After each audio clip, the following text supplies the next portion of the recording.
Donc voici du code.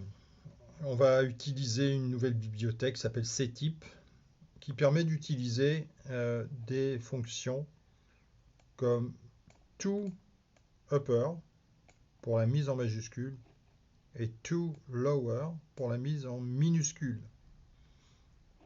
Donc ici, c'est un exemple très simple. En fait, on déclare un caractère qu'on appelle char, un autre caractère qu'on appelle charmin. Donc Carmine, on va l'initialiser à petit a, puisque Carmine pour minuscule. Et on veut obtenir ici le caractère en majuscule. Voilà, donc c'est assez simple. On va appeler cette fonction. Et cette fonction retourne une valeur qui est le caractère en question. On lui passe le caractère minuscule et il nous retourne le caractère majuscule. Voilà. Bien entendu, on aurait pu initialiser directement dans la déclaration ici de Carmine et on aurait pu ne pas déclarer car et exécuter dans le printf toUpper de Carmine directement ici.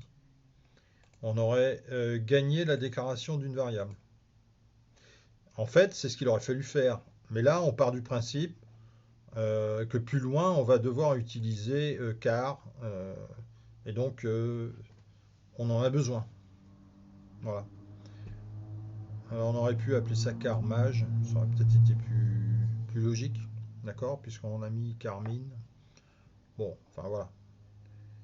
Donc c'est le 27. Donc je fais un CTRL L, puis afficher le 27. Ah, qu'est-ce que je vois? Enfin, c'est le cas de le dire. Ah, qu'est-ce que je vois? Je vois que A est en majuscule, mais qu'il y a quelque chose avant. Kezako.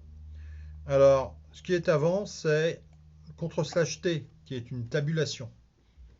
Donc, on peut formater les affichages en rajoutant le caractère tabulation, qui permet de décaler à droite d'un certain nombre de caractères d'une manière automatique.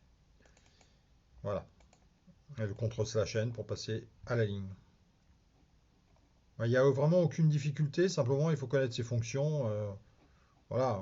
Maintenant, si vous avez plusieurs caractères, vous pouvez peut-être faire ça dans une boucle, enfin ce genre de choses, quoi.